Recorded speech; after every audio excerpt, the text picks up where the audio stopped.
Раз, два, три, четыре, пять, шесть, семь, восемь, девять, 10. Всем привет, вы на канале Польза.нет, меня зовут Саня, и здесь только быстрые обзоры и долгие стримы. На один из таких стримов вы и попали. У меня есть отдельный лайв-канал для того, чтобы проводить стримы, там мы проводим розыгрыши. Каждого месяца 30 числа, в феврале, разумеется, не 30-го, мы разыгрываем 5 Mi-бендов 6 серии за лайк, подписку и комментарий к любому видео. Помимо этого еще идут другие розыгрыши. Сейчас мы разыгрываем 2 смартфона. Напишите, пожалуйста, как меня слышно, те, кто смотрят записи. Еще раз повторяю, что это есть коллективный разум, как бы странно это ни звучало. У меня есть телеграм-канал скидок, там 66 тысяч человек, я думаю, к моменту вашего просмотра, может быть, будет больше. Я там постю какие-то скидки, иногда супер выгодные, иногда просто хорошие. Допустим, Realme GT Neo 3 я купил тогда за 23 тысячи, это глобалка, это не китайская версия. Ну и подобные варианты я буду периодически вспоминать. Рассказ не об этом, рассказ про то, что есть еще болталка, там 13 тысяч человек. И если вы сформулируете вопрос, какой конкретно вам девайс нужен, стоимость и еще море параметров, там вы сможете у людей увидеть ответ и услышать его. Притом это будет, разумеется, с вашим каналом как-то коррелироваться. Если сейчас, на чем я стримлю, и был у меня тест камеры. Еще раз напоминаю, меня зовут Саня. Это просто анкеровская камера за 3000 рублей и за 2500 рублей микрофон от анкера. Все максимально экономно. Это всем, кому интересно. Еще раз, основной канал Польза.нет. Кому не жалко, ставим лайк. Огромное спасибо всем, кто оставит любой ободряющий комментарий. Тем более, великолепно буду вам благодарен, если вы напишите в комментариях, что еще купить на обзор. Чтобы вы понимали, я покупаю все. Легион, который я считаю хламом, и я его тестировал. Допустим, Samsung A53, который у меня уже 2 месяца валяется, и он меня прям расстраивает, но я все равно о нем расскажу. Хожу с Poco F3 и iPhone 13 Pro Max, который в этом чехле выглядит как китайское нечто. В ближайшее время я буду тестировать Realme GT Master Explorer Edition номер 2. Вот он зелененький на 12 гигабайт оперативы. Но это лирика. Сейчас я планирую, так как уже пришло 170 тысяч человек, не забываем все лайк, напоминаем друг другу об этом. И напоминаю, что на канале нет мата, хамства, рекламы, политики или еще чего-то. Первое, что вы должны запомнить. Вот мы, получается, к какой минуте добрались? Ну, мне кажется, к 3-й.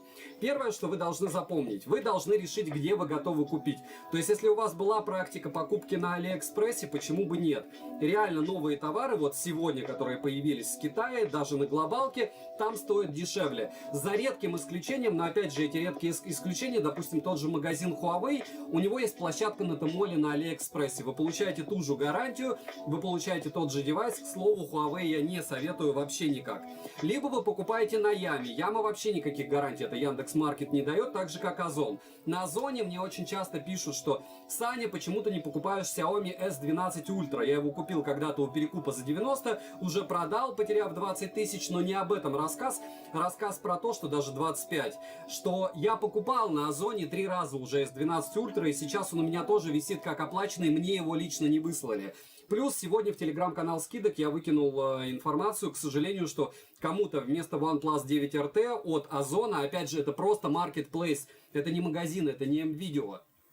Пришел другой смартфон, копия 13-го, с ссылками на человека. Огромное спасибо. Стрим оставлю, если вы не будете здесь ничего плохого писать, если нас наберется в онлайне хотя бы 300 человек, и вы наберете 500 лайков. Давайте так.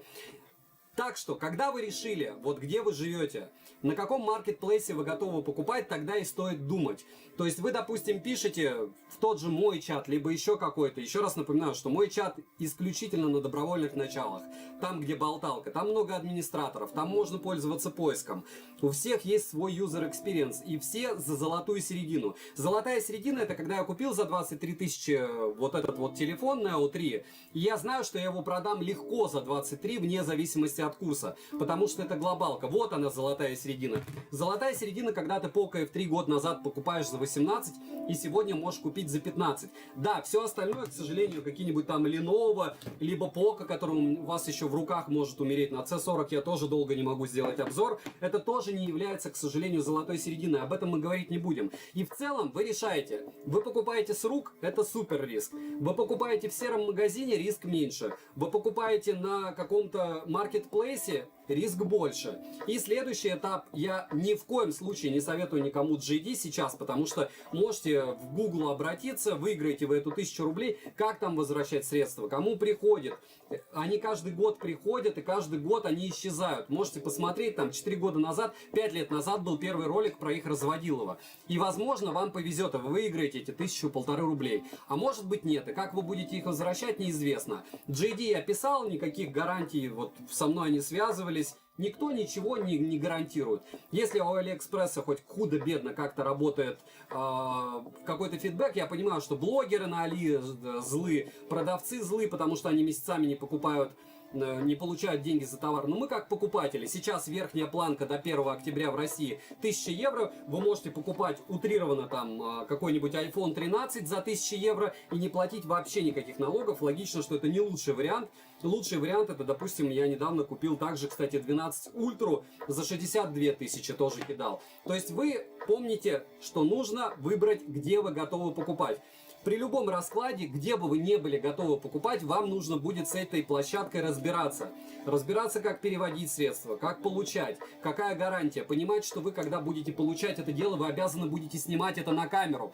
И да, к сожалению, это работает даже если вы берете заказ в где-нибудь крупной сетке, и вы должны прийти и получить его. Вы все равно получаете, даже на кассе берете, не напрягаясь, снимаете все на камеру. Почему? Потому что это ваши деньги. Если вы перекуп, это одна история. Если вы покупаете себе, логично, вы покупаете это дело не на 2 дня.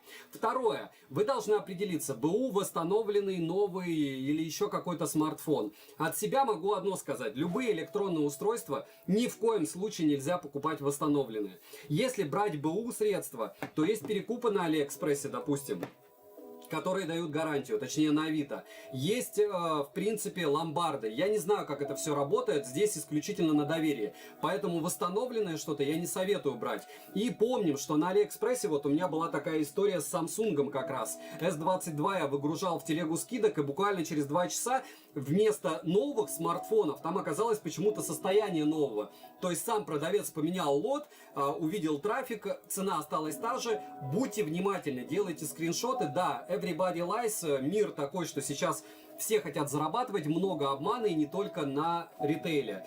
Все ответы по поводу магазинов будут потом. Я прошу вас не упоминать их пока. Давайте в конце я все вам отвечу. Давайте вот сейчас я рассказываю про большие маркетплейсы. Это значит, что магазинов там тысячи, миллионы и все остальное, у них есть какой-то регламент по возврату средств, по доставке. Допустим, на Али она бывает платная, бывает бесплатная. И я ловлю, разумеется, всегда только бесплатную доставку и только ее стараюсь постить. Если она платная, то рублей 60.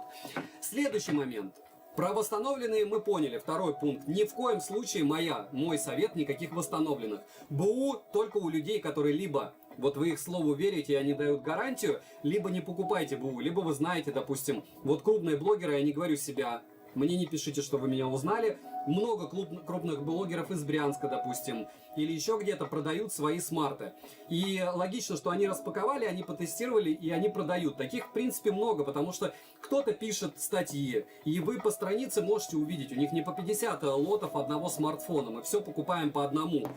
К чему это все? К тому, что помним, что лучше всегда новый, пусть чуть-чуть дороже. У вас будет и заводская гарантия, и вы будете знать, что с ним ничего не было. Если у вас придет целая упаковка, то значит максимум у вас грозит заводской брак, что в принципе на любой ветке любого форума можно прослеживать, сколько именно брака и чего было. Не забываем прожать лайк те, кто пришли новые. Я сейчас расскажу 30 пунктов и потом буду на вас реагировать. Огромное спасибо, что зашли. Я здесь стримлю редко. Я постараюсь этот стрим оставить, поэтому мата, хамства и рекламы сейчас в комментах по возможности не оставляйте. Конец, может быть, я еще обрежу. Но начала нет.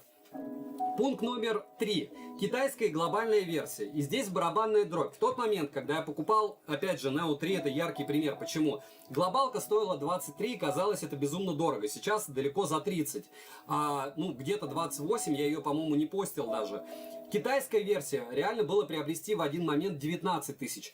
То есть ты всегда можешь выбрать для себя, допустим, в Realme это особого значения не имеет. Почему? Потому что у Realme есть русский язык. И да, у тебя будут какие-то ограничения, и, возможно, у тебя будет проблема с бендами 7, 20, об этом я потом скажу. Но в целом по прошивке у бренда BBK есть русский язык. И это уже полбеды, согласитесь. Те же оповещения при Always On Display, еще чем-то можно уточнять потом на форумах, самому ползать. Можно реально сэкономить до 40% стоимости одного и того же девайса. То есть мы считаем 23 и 18. Правильно? За 18, по-моему, 200 я первый на O3 покупал. То есть для меня реально стоимость разница в 5000. И стоит ли глобалка на 5000 дороже? По мне, разумеется, нет. Потому что то же самое железо, тот же русский язык для меня, да, чуть-чуть больше бендов, но я живу в большом городе, и мне они не нужны. Нет 20-го, да и в топку. Нет 7-го, да и в топку. Так что помним, если мы покупаем китайский, либо нам придется, если это Xiaomi, перепрошивать, либо устанавливать программу по переводу, это все равно будет головняк, и если вы не хотите вообще никаких проблем, то всегда нужно ловить глобальные версии. С другой стороны, есть такие смартфоны, как Realme GT Master Explorer Edition. Обзор у меня был на канале, чтобы вы понимали, это все через кровь, через пот, и я год уже рассказываю о смартфонах плотно, больше сотни у меня было на руках, если не полторы, не о всех я рассказывал. Вот это очень крутой смарт, это GT Master Explorer Edition 2. Сегодня я посоветовать его не могу, потому что я купил его за космос цену, и даже не поэтому, он может и крутой, и может какие-то фишки в нем есть, но я знаю, что на GT Master Explorer Edition 1 не пришла глобалка, это был большой головняк для тех, кто его купил. Да, какие-то проблемы уже решены в форумах методом тыка и все подобное, но вы каждый раз, покупая китайскую версию, если вы не на опыте, если вам не хочется разбираться, и если вам нужны все функции аппарата, я конкретно, особенно внимание ваше пытаюсь послать как мысли на оповещение. То есть оповещение это одна из краеугольный камень. Плюс установка каких-то программ, может быть какие-то проблемы. То есть мы запомнили, мы выбираем глобальную или китайскую. Если вы готовы включить мозг, однозначно китайская версия, она будет дешевле и вам будет интересно. Но там может не быть бендов. И если вы в маленьком городе, даже если вы готовы включить мозг, вам нужно посмотреть, если бенд 7 и 20, нужны ли они вам. Если они вам нужны, забывайте об этой модели и идите ищите глобалку. Этого дела глобалки в первой версии не было, во второй вполне возможно тоже не будет. Момент номер 4, и он довольно серьезный и болезненный. Вам кажется, может быть, что это не важно, но какой-то чехол, вот я купил Mi 11 Ultra, более-менее приличный, 2500 рублей. Зарядка, если бы она мне не пришла, тоже 3000 плюс кабель.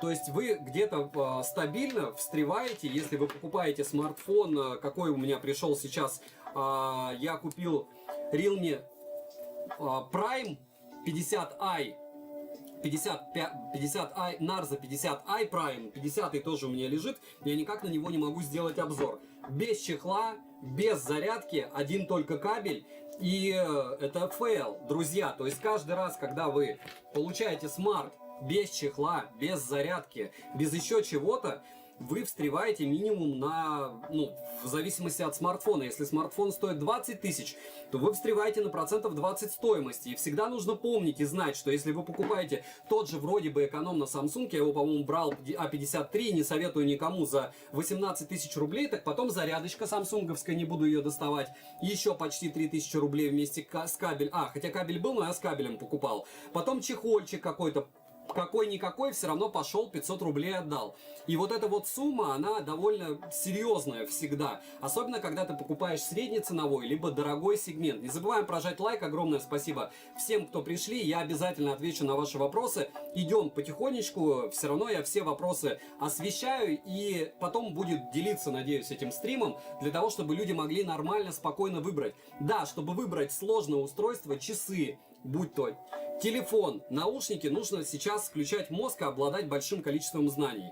О чем я, и плюс еще опыта. Поэтому я и пытаюсь вами с ним поделиться. То есть мы понимаем, что комплектация яблока и Samsung это шлак. Некоторые бренды, к сожалению, Narza, идут по тому же пути, и покупая смарт за 8000 рублей, вам придется еще потом раскошелиться на эту зарядку за 500-1000 рублей и на чехол. Это тоже очень плохо, потому что в стоке им бы это обошлось где-то в $50. Вам это выйдет намного дороже.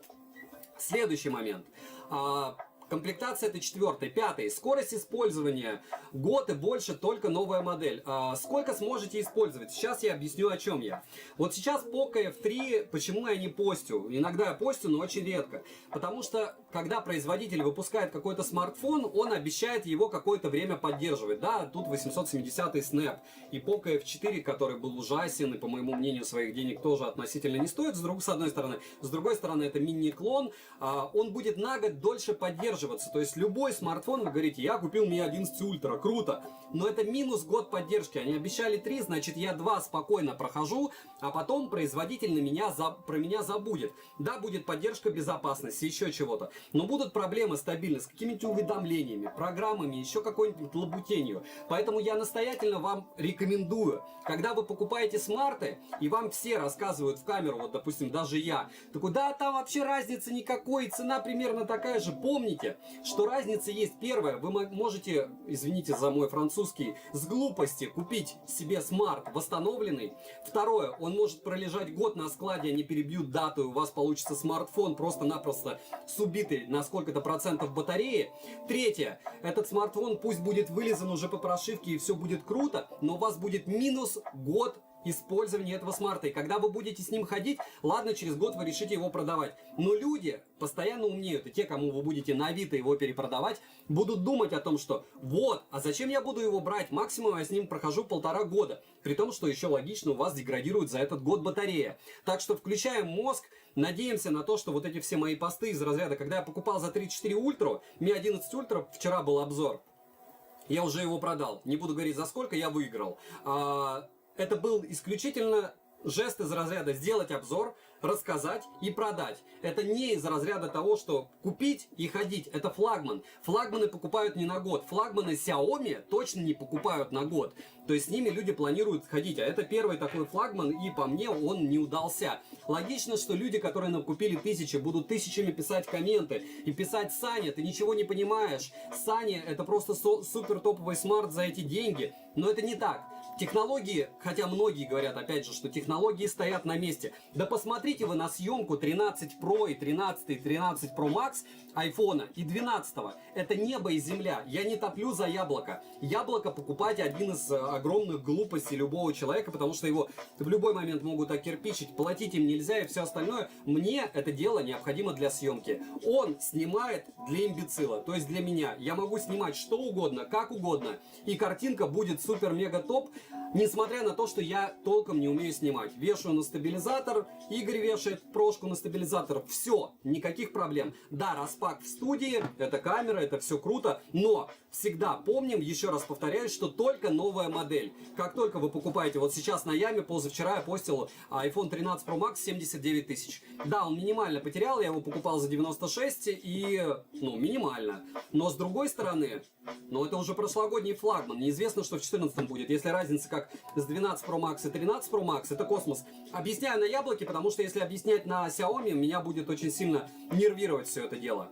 Это 5 пункт, то есть максимум скорость использования. Насколько вы готовы использовать этот смартфон. Если вы покупаете его не на год, нужно покупать модель, может быть, подешевле, может быть, с такими же характеристиками, каким-то большим количеством косяков, особенно уделяя время вот сейчас Poco. Но у вас будет новый смарт с новым обвесом, у вас будет чуть-чуть лучше Bluetooth, чуть-чуть лучше Wi-Fi, потому что процессор на плашке идет со всеми другими приколюхами, об этом я расскажу вам дальше.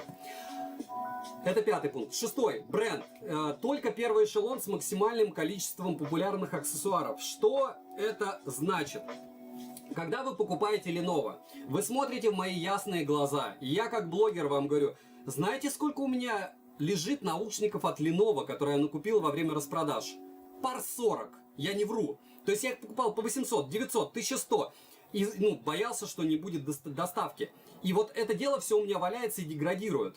Потому что у Lenovo нет нормальных наушников. Вы спросите, Саня, но у них есть часы. У них нет нормальных часов. Они все покупают OEM. Что такое OEM? Им на завод привозят 1000 экземпляров. Сидят 2-3 человека, обычно русской национальности. У меня знакомый также сидит на одном из заводов, не буду говорить на каком. В Китае уже много лет, десятилетие уже второе пошло, на должности управляющего, лайк ему. Так вот, именно он и рассказал эту фишку, потому что я реально не понимал. И они просто клеют на бренд, на Lenovo, допустим, шильдик. То есть У них нет наушников нормальных, у них нет часов, у них нет браслетов нормальных. Ну вот так, чтобы сказал вам блогер, вот они лучше, чем Huawei Band 7. 2200 рублей вчера постил в телеге. Если остались, берите, я 2 по 7 штук взял. Потому что вы сможете в голодные времена перепродать 2290 рублей, по-моему, с бесплатной доставкой. Больше 10 штук в одни руки не продают, надеюсь, что мне с 2 аккаунтов по 7 пошлют. Так вот, у Lenovo нет вообще ничего. Вы захотите наушники? Их нет. Вы захотите часы? Их нет. Вы даже кулер захотите, как у Black Shark, у OnePlus и еще у кого-то. Их просто нет. И поэтому каждый раз, когда вы покупаете бренд не первого эшелона, Lenovo, Motorola и все остальное, у Motorola есть часы, все они шлакоблочные, я уже обозревал. У Lenovo то же самое. Можете со мной не спорить, мейзовские часы у меня до сих пор валяются. Купил в 2 раза дороже, не продам, пусть валяются. И они одни всего. У Meizu есть хорошие наушники, но тоже OEM, и не сказать, что они идеальные. Так вот, вы берете и покупаете Xiaomi, которых я не особо рекомендую из-за MIUI, но у них есть все. У них есть Huawei, Mi Band 6, Mi Band 7, у них есть Mi Band 5, у них есть Mi Band 7 Pro, пусть он OEM-овский, но он интегрирован там по полной. У них есть наушники, притом все топовые, даже за копейки. Если говорить про бренд Realme, BBK, Vivo, Oppo, у них есть топовые аксессуары. У этого шлакоблока. Почему шлакоблока? Потому что завтра имею право, я буду рассказывать про Y90. Это телефон, который все пиарят для того, чтобы на нем много заработать, потому что в Китае он не продается. Это Lenovo. За полгода его не сделали глобалку, потому что, опять же, он никому не нужен, потому что это Lenovo. И каждый раз, когда вы покупаете смартфон, потратьте чуть-чуть больше. Не бегите вы, я купил эти Motorola, чтобы пообозревать на канале. Чтобы кто-то бегал по городу и говорил, у меня самое крутое железо за 20 тысяч. Но я очень надеюсь, что это будете не вы, потому что у вас будет самое кривое и ужасное ПО за 20 тысяч рублей. Никогда не покупайте. Кто-то будет это ZTE пиарить, кто-то будет с ним ходить, помогать допиливать прошивки, придумывать, опять же, у ZTE нет никаких аксессуаров топовых. Вы не сможете купить себе за 2000 браслет, который будет идеален. Потому что он сегодня идеален, 2290 рублей, идеальный браслет. Либо Huawei, либо Mi Band 7. Ни один блогер нет настолько наглого, кто скажет вам, что они плохие. Huawei под Huawei Honor, Mi Band 7 под все.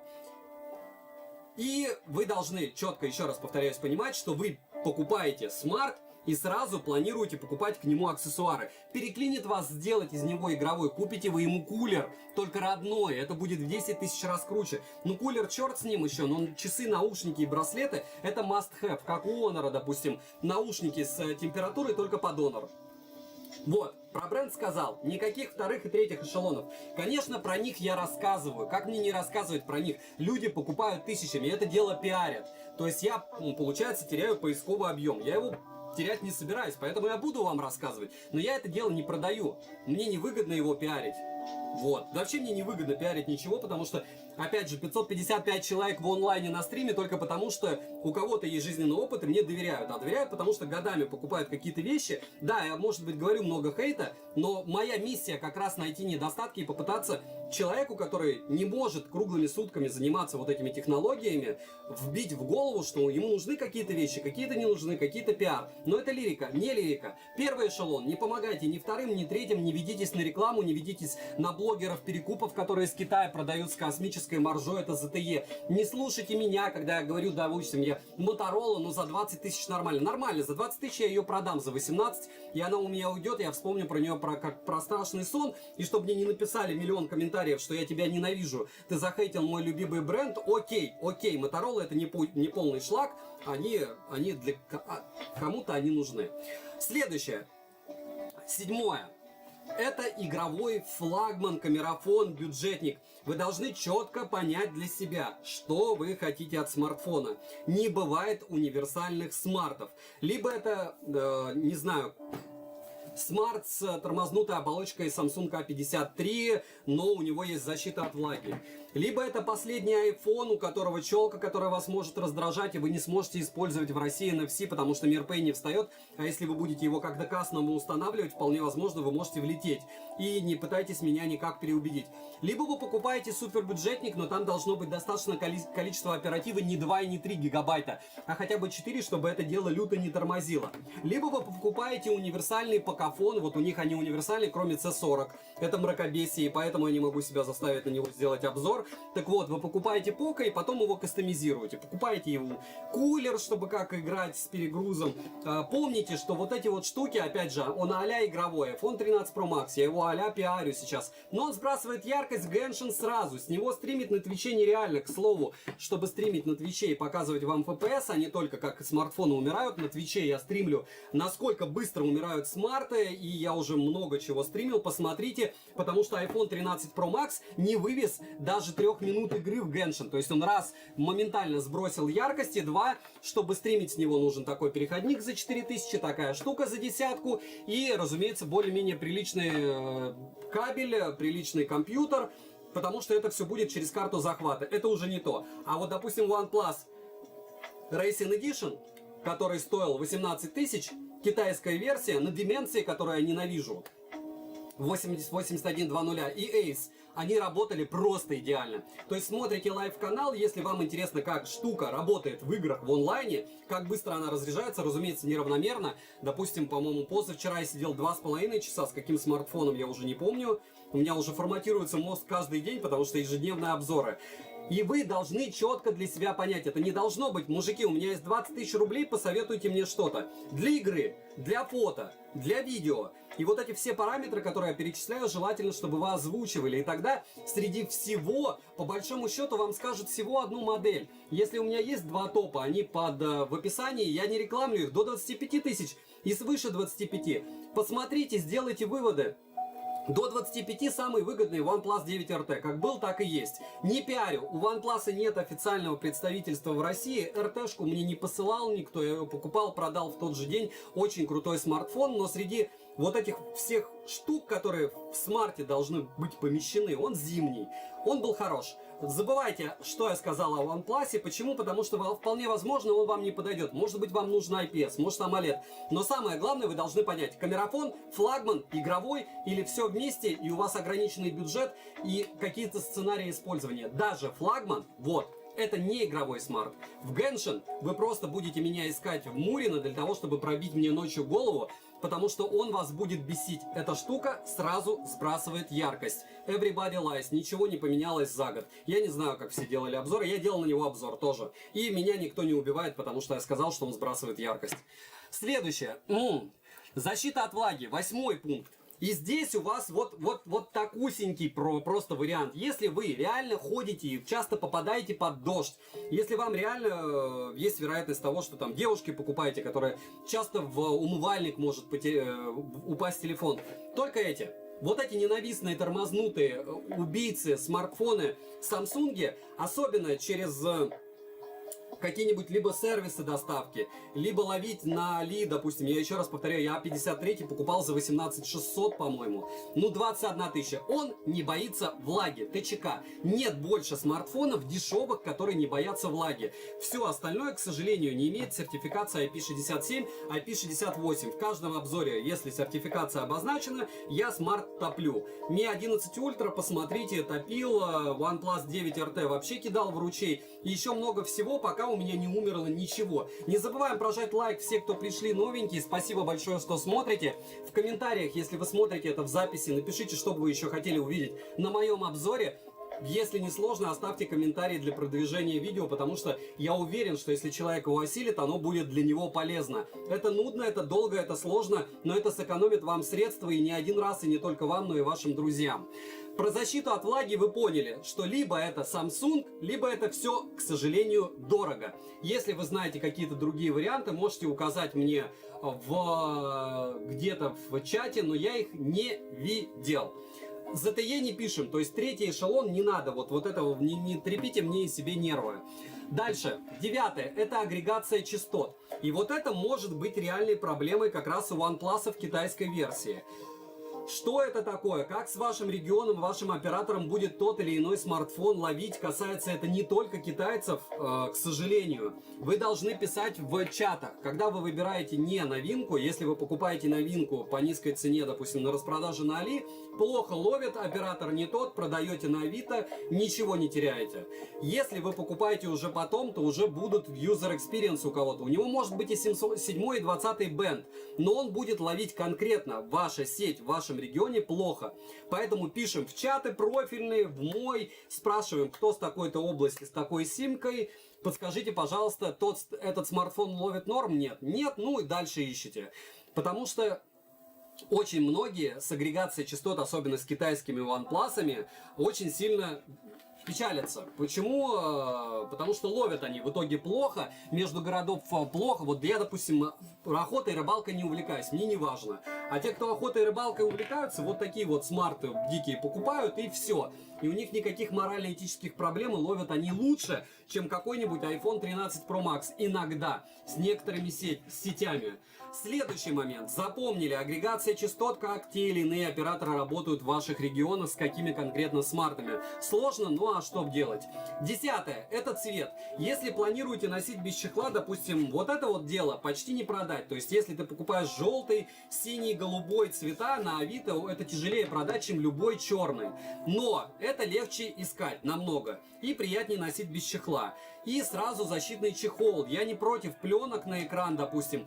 Но желательно, чтобы их не было, желательно, чтобы заводская была норм. Но iPhone 13 Pro Max я ношу без пленки. Чтобы вы понимали, я считаю, что если ты покупаешь телефон себе, а не на продажу, вот эти вот все пленочки, которые у тебя с кругляшками, там, не знаю, еще что-то, они реально ухудшают тактильное ощущение. Производитель не подразумевал, что будете носить с ней. Можно купить матовую, еще что-то, но вы сразу должны покупать либо защитное стекло, чехол, вот у меня ОАГ. Для чего? Для того, чтобы никоим образом его никогда не разбить. Эта штука меня выручала не одну сотню раз. Это ультра дорого, это iPhone. Для обычных смартов, у многих они трескаются, у меня Huawei P40, P20 Pro спасал не раз, это чехол Нилкин. У вас может быть другая история, многие их ругают, вот чехлы Нилкин, ОАГ я не читал, чтобы ругали, но их много подделок. И, к сожалению, на Али и на Авито тоже.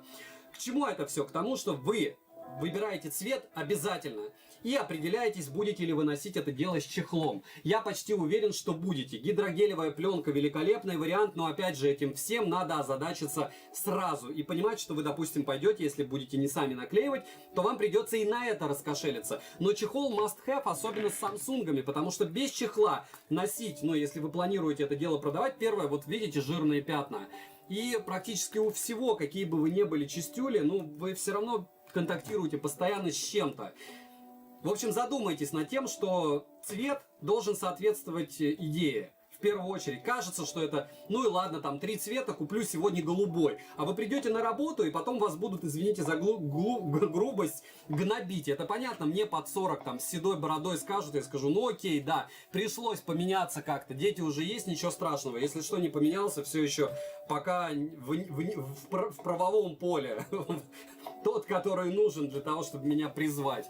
К чему это все? К тому, что помним цвет и защитный чехол плюс пленка. Либо покупаем сразу, либо решаем, опять же, какого цвета это все будет. Следующий, не забываем прожать лайк. 11 это наличие разъема мини-джек для игроков. Это особо актуально. Что я имею в виду? Что имею, то... Вот есть такие переходники. Есть проводные наушники, просто мега топовые. И кто бы что ни говорил, лично я ни разу не встречал смартфона с нулевой, вот вообще неощутимой задержкой, с любыми наушниками, пусть они там, не знаю, ТВС-ки стоили, я пробовал все. То есть, если ты на профи, если ты видишь реально задержку в этом PUBG, даже играя по Wi-Fi, тебе нужен провод. Если тебе нужен провод, то либо ты... как очень странный человек, берешь Type-C-шник и переходник для провода, либо наушники, хотя с Type-C супер крутых наушников не бывает, к слову. Либо ты должен с этим смириться и играть без, опять же, ушей. Вот вы должны помнить, что наличие мини-джека для игроков это прям must have, лично мое мнение. Можете не соглашаться, можете с кем-то спорить. Не забываем прожать лайк. Огромное спасибо всем, кто прожмет. 500 наберем, и я это дело оставлю обязательно в записи. То есть обращаем внимание на мини-джек. Мини-джек, к сожалению или к счастью, не присутствует. На каких-то топовых флагманах это Master Explorer Edition 2. Но, значит, хотя у него, видите, прямой экран и никаких там скосов, играть на нем было бы кайфово. Но это лирика, что имеем, то имеем. Я всегда обращаю внимание, если вы приобретаете смарт, чтобы играть, либо будьте готовы играть без ушей, либо переходник и проводные, либо Type-C-шные наушники, потому что беспроводные, не одни, вам супер комфортные в стрелялках игры не обеспечат. Можете меня, опять же, переубеждать как-то. Следующее. Bluetooth модуль. Последний это 5.3 плюс поддержка кодеков высокой четкости для тех или иных процессоров и смартфонов. Сразу знать, какие уши будете покупать. Что это значит? Это значит, что если у вас кодек LDAC, смартфон должен его поддерживать. Если кодек LHDC, то же самое.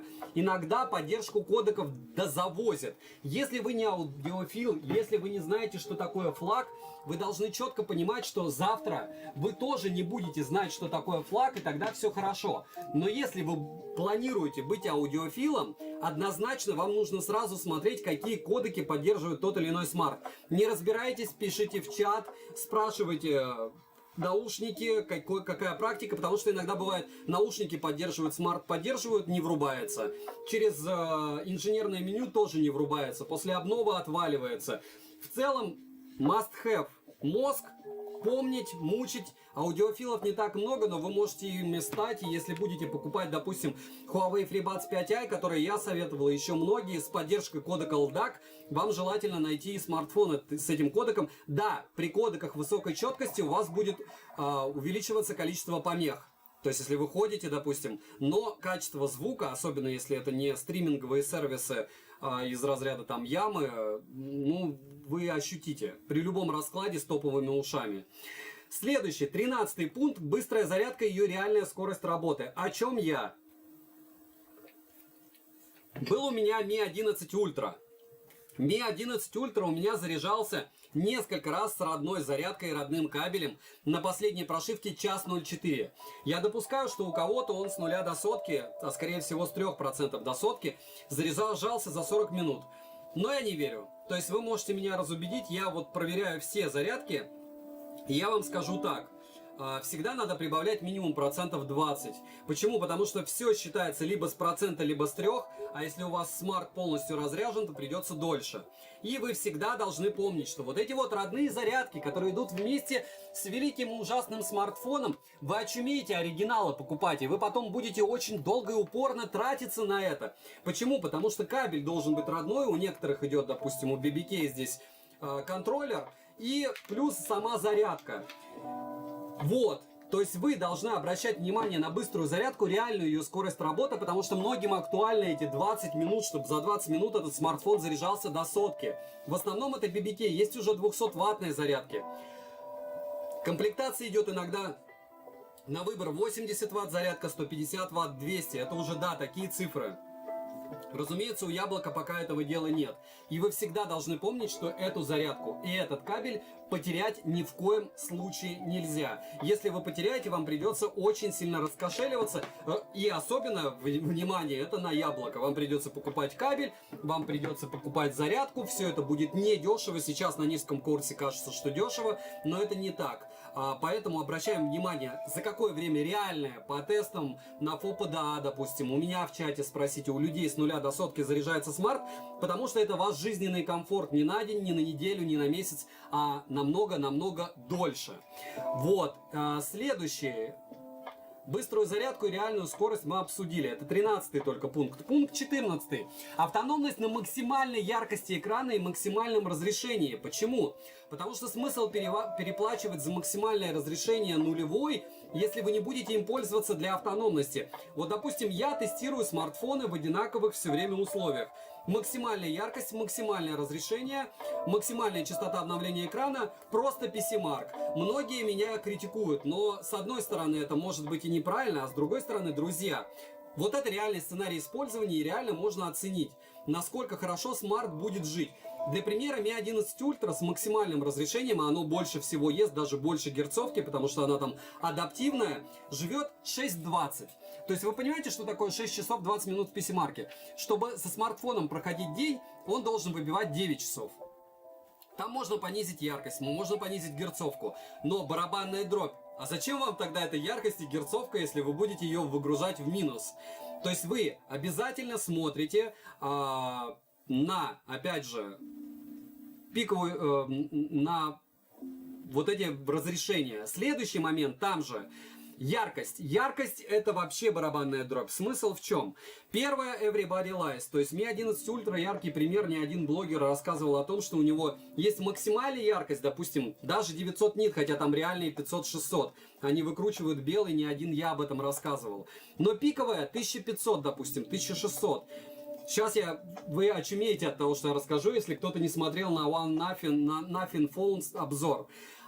Вы будете видеть максимальную пиковую яркость, не максимальную, а пиковую, только в автомате. Не всегда он корректно срабатывает, и не всегда есть возможность выйти на это солнце. А вот максимальная яркость вполне возможно после современных AMOLED дисплеев, я не беру IPS, они все тусклые для людей, которые пользуются AMOLED, она будет вас бесить. То есть 500-600 нит для вас уже будет мало. И это реальность для, допустим, Mi 11 Ultra. Там чуть-чуть не хватает максимальной яркости. Пиковая яркость, цвет, блеск, красота. Но максимальная нет. И на это вы тоже должны обязательно обращать внимание, потому что барабанная дробь, смартфон Nothing выпускался с одной пиковой и максимальной яркостью. Реклама была одна, и почитайте новости. Сейчас она другая. То есть они продали несколько десятков тысяч аппаратов, и потом просто понизили ее на своей странице и сказали: ой, у нас какая-то накладка с экранами. Бывает так у бренда первого эшелона? Нет. Нет. Ну вообще нет. То есть где-то они пытаются, допустим, Xiaomi обманывать, еще что-то. Но что вот так нагло просто потом менять в экране, в рекламе, это только Nothing, который все пиарили. Welcome. Еще раз можете пересмотреть обзор. Советую его покупать до 30-ки в Европе и перепродать на Авито тем, кто не смотрит обзоры, не рекламные. Следующий момент. 15 пункт. Частота обновления экрана, тач-экрана, реальный или нет, что заявляет производитель. Вранья много, работает везде, тач очень многие уже проверяют, я их проверяю в обзоре, посмотрите. Тач не везде работает, то есть максимальный, допустим, опрос экрана у вас 1000 Гц, ну а работать это будет в 3-4 играх, в которые вы не играете. Это не особо важно, но чем больше, тем лучше, чем меньше он лагает, тем лучше. И частота обновления экрана, опять же, если вы понимаете, что вы будете подзаряжать его в обед, либо вы будете планировать там играть в какие-то игры, которые опять же поддерживают эту герцовку и железо вывозит, тогда есть смысл 90-120 Гц смотреть. Если у вас слабый процессор, он в принципе 90-120 вывозить не будет. Это море информации в интернете. Смотрите на это дело. Все равно, чем больше, тем лучше, потому что чем больше там будет написано, тем меньше вас обманут в итоге. Вы получите как-то в итоге более-менее приличные вещи, но очень часто производители потом с прошивками либо портят это дело, либо наоборот добавляют. Это качество экрана. Лучше герцовка 120, то есть это запомнили, 144 а-ля игровая, но опять же это лирика. Следующее, это шрифты системы по MIUI, подобное iOS, HarmonyOS. Что я хочу сказать. Был у меня когда-то IQO 9 Pro. Его я продал, мне идет IQO 10 Pro, и он уже у меня фактически, но я не буду его показывать вам в картинке, потому что я его не распаковал. Это Realme GT Master Explorer Edition 2. Был до этого Vivo X80, X80 Pro. Вообще канал просто полон флагманов, полуфлагманов, китайских флагманов и всего остального. Особенность. У IQO 9 Pro был ужасный русский шрифт. Там были русские буквы. Шрифт был ужасен. Vivo его чуть-чуть допилили. То есть в IQO тоже он чуть-чуть стал допилен. Но очень многих, если вы увидите в обзоре, допустим, какой-то шрифт, у китайского смарта вполне возможно, другого шрифта вы не увидите.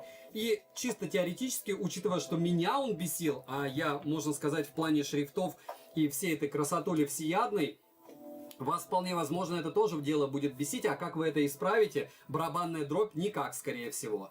Следующий мой вопрос. MIUI, HarmonyOS и все подобное. MIUI не нравится мне лично, но это не значит, что она плохая, потому что очень много кастомов, очень много фанатов и всего подобного. Но если брать HarmonyOS, которая типа не Android, мы же понимаем все, что часть программ, оповещения, банковские программы, еще что-то, все равно при любом раскладе там работает не идеально. Как бы меня кто-то не убеждал.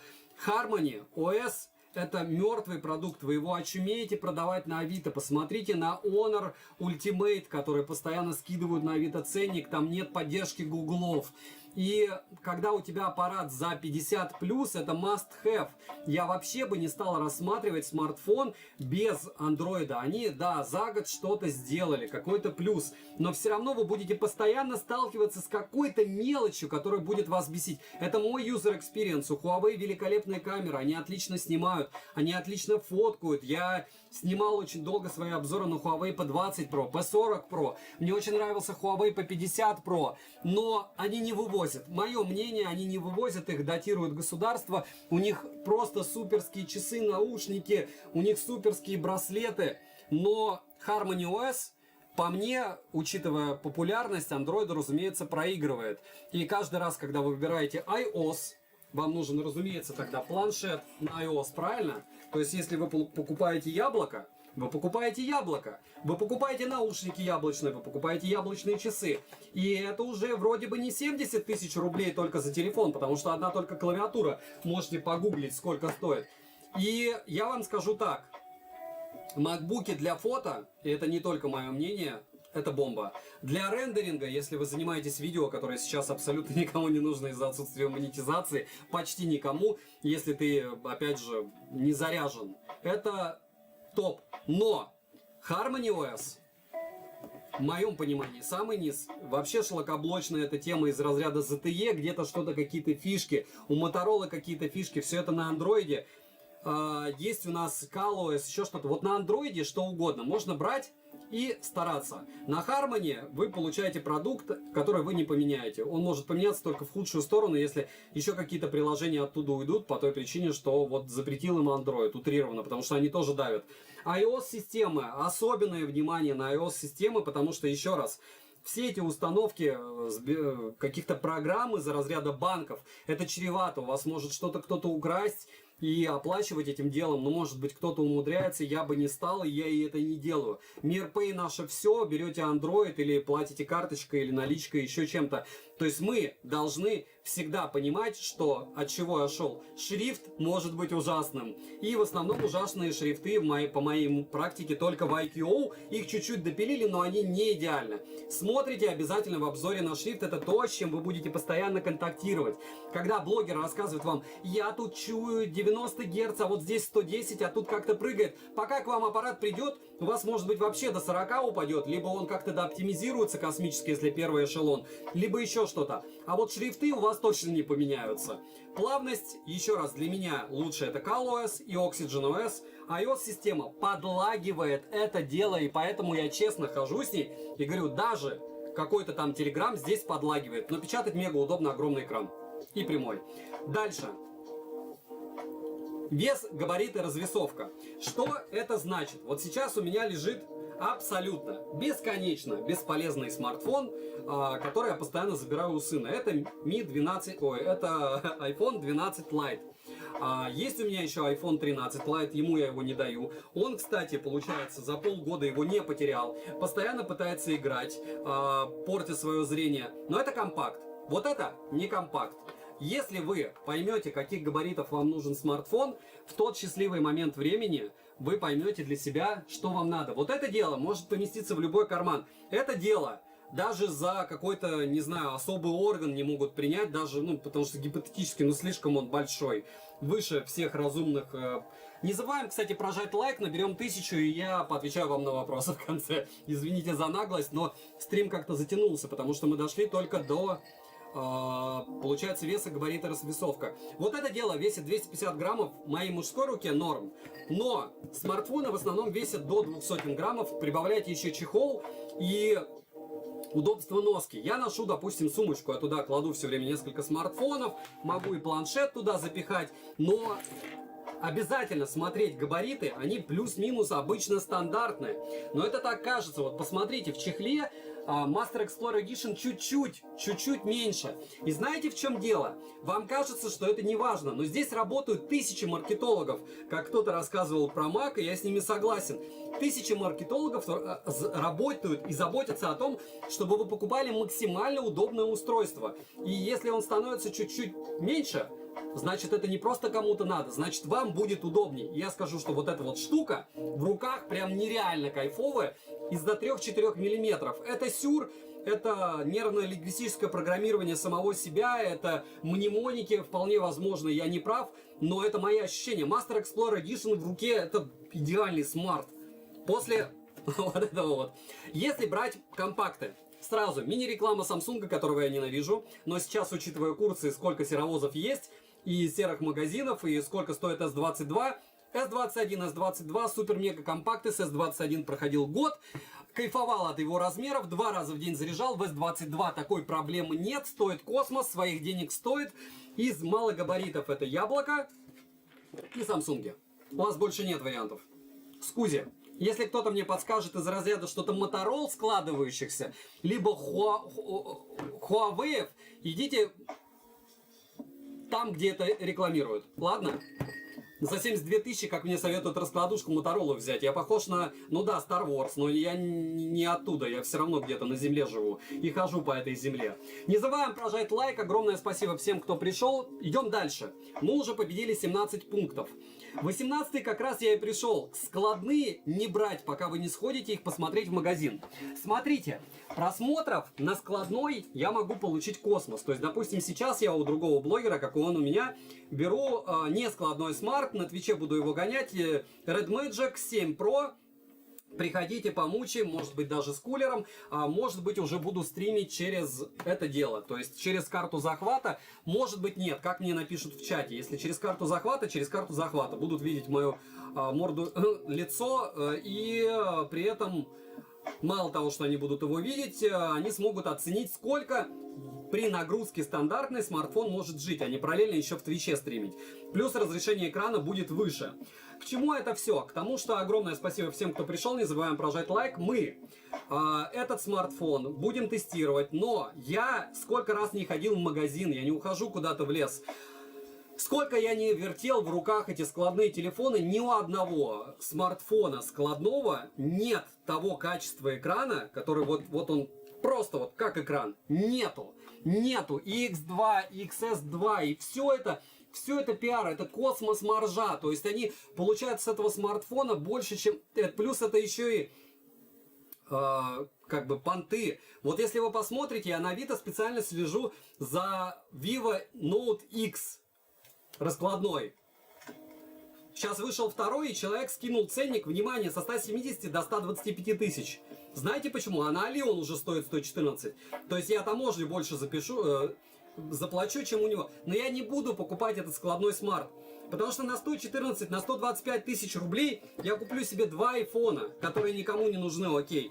Я куплю себе 2-3 Master Explorer Edition полностью в фарше. Я куплю себе даже ультру, окей, Samsung Ultra за 70 тысяч, и останется еще 50 на S22 подарить другу, которому нужны малые габариты и защита от влаги. Но это оверпрайс. Купите вы себе планшет. Никто не ходит с такими габаритными смартфонами. Ну, как бы окей, может быть кому-то это прям втыкает, но сколько я не читал, сколько, как Авито не забито, это складное чудо, на него прикольно посмотреть на экране. Я вот, ну опять же, я даже если какие-то смарты беру, покупаю и рассказываю. То, что я не могу себе, вот я его не купил бы точно. S7 Pro я бы купил, то есть Red Magic, а потом бы его продал по нормальному ценнику, потому что на Алишке он был за нормальные ценники, я его кидал. Я, кстати, ZTE даже 2 купил, потому что там было ультра дешево. Ну и опять же, лайки вы пробили и все. К чему это все? Никаких складных смартов, если вы не пришли и его не пощупали руками. Нет людей, которые щупали руками складной смарт среди блогеров и с ними ходят. Нету. Они все ходят вот с этим делом подло и с OnePlus'ами. Я не знаю, вы знаете... стоп, мне перебиваю сам себя. Один человек ходит, притом с большим... Но я ему не особо доверяю, потому что он очень сильно рекламирует ленововский Y90, у которого кулер открытого типа. И он даже сам говорит, что окей, вам придется идти его и очищать прямо в великом и ужасном сервисе. То есть, как только у вас он забьется, логично, сжатым воздухом ничего вы чистить не будете, потому что сжатый воздух вместе с влагой попадет еще на какие-то вещи, и вам придет хана этому устройству. Либо еще хуже, вы поломаете вентилятор, который вы вообще нигде не найдете, неизвестно, какие там стоят. И неизвестно, сколько вам ремонт выйдет все это. Это лирика, там есть типа функции самоочистки, все это Everybody Lies, Lenovo Legion, потому что Legion. Но их можно купить дешево, потом продать дорого на Авито тех, кто не смотрит обзоры, либо смотрит обзоры большие. Дальше. Складные не брать, мое субъективное мнение, пока вы не трогаете их в руках. Красиво, прикольно, фьючер, но не наше пока, не ближайшие пару-тройку лет. Почему я не говорю про пиксели, Сергей? Первый раз отвлекаюсь, потому что пиксели за те деньги, что сейчас, посмотрите обзор на Pixel 6, Pixel 6 Pro не только у меня, но и у людей, которые не планировали их продавать через какой-то магазин. Я расскажу вам страшную тайну, они о воздух царапаются. То есть вы покупаете смарт заведомо, который царапается о воздух. И дальше вот идите туда, где вам советовали. Притом он, разумеется, идет без пленки. Следующий момент. Опять же, я же рассказываю. 19 комплект, пример, Яблоко и Sam's. Ничего, кроме кабеля, как и Nothing Smart и Xiaomi с чехлом, зарядкой и остальными плюшками.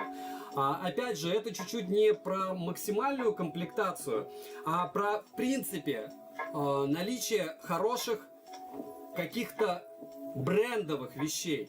То есть, допустим, под OnePlus-овскую Power Delivery вы сможете легко найти зарядку. Уже. У Базеуса, у Грина выбирайте сами. Под Яблоко то же самое.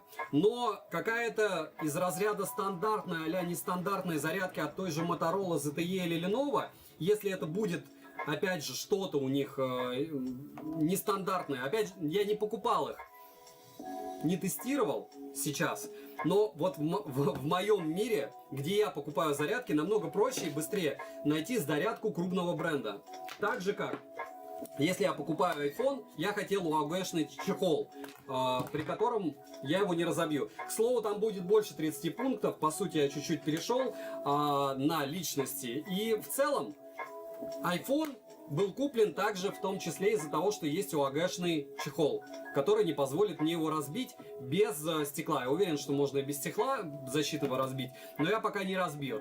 20-й пункт. Многие говорят, поддержка 5G не важна. Многие говорят, вы же не в центре Петербурга, Москвы живете и все подобное. Так же, как поддержка VO LTE, VO Wi-Fi. Но вам необходимо обращать на это внимание, потому что первое, кому-то важно это, не везде есть VO Wi-Fi, VO LTE. И все, что вы имеете в обвесе на 5G, да, многие говорят, что у вас там 5G будет, и вы переплачиваете за 5G. Вы не особо переплачиваете за 5G, но с этим новым процессором, который поддерживает 5G, идет новый обвес, новый Bluetooth, новый Wi-Fi. Все это минимального энергопотребления. Все это обладает какими-то способностями и возможностями, которые вы потом сможете использовать. Поэтому Everybody Lies лучше покупать все-таки с поддержкой 5G. Это новое поколение. Понятно, что те, кто продают Huawei, и у них нет возможности на 5G продавать аппараты, они будут вам вот так смотреть в экран и говорить: вообще 5G не надо так-то, ну зачем вам 5G? Но все процессоры новые, даже средней ценовой категории, даже дешевые, выходят с поддержкой 5G, новым обвесом. Барабанная дробь, какой производитель будет отдельно для кого-то производить с новым обвесом процессоры без поддержки 5G? Я думаю, вы понимаете, о чем я, и понимаете, о ком я. В общем, все, исключая Huawei, в принципе, имеет поддержку этого 5G. Вы в настройках можете ее просто отключить, поиск, выбрать только 4G и все. У меня, допустим, ее нет, в центре только есть. Следующее. Это, опять же, 20-й пункт. 21-й. GPS, стабильность соединения, вот у Qualcomm точность всегда 3 метра, у МТК-1. Многие мне пишут: Саня, ты понимаешь, что МТК это точность 1 метр, но вот меня, допустим, конкретно мой смарт не вывозит. Этот вывозит. Опять же, вы должны спрашивать мнение тех, кто уже пользуется девайсами. Если Realme делает хорошо, и если у них с позиционированием на МТК или у OnePlus хорошо все, то оно и будет хорошо. Если плохо, у Race Edition, у Ace уже много продали, то там будет плохо. То есть вы обращаетесь к чему? Если вам нужна точность максимальная позиционирование, то вам только МТК. Потому что для многих 3 метра это кажется, что не важно, это многим важно. К сожалению, чуть-чуть туда, чуть-чуть туда. Вспоминаем такси. Не забываем прожать лайк. Огромное спасибо всем, кто пришел. Пункт номер 22. Срок поддержки и обновления безопасности не с начала запуска модели в продажу, а с ее продажи вам. Еще раз напоминаю, это я оговаривал в другом пункте, когда я говорил, новая модель или нет. Но здесь особо вы должны обращать внимание не на то, что новая или нет модель, а вообще на все модели. Допустим, у Nafin обещали поддержку смарта 3 года и 5 лет обновления безопасности. На этом смарте она может быть меньше или больше. На этом меньше или больше. Блогеры особо не распространяются, потому что, опять же, первое, за свои слова нужно будет отвечать, тебе потом 1000 раз напишут. А во-вторых, производитель может просто через 2 года исчезнуть. И вам желательно эту информацию искать самому, не везде это в рекламе фигурирует, особенно если поддержка всего 2 года, там год, я не говорю про этот смартфон, но в принципе, когда на 3 года поддержка самого обновления Android и 5 лет безопасности, ну, это суммарно не 8 лет, это 5 лет, безопасность к вам будет прилетать. К слову, на Самсах, по заявлению моего друга Димы, огромный ему привет, если он вдруг смотрит, поддержка бывает и дольше.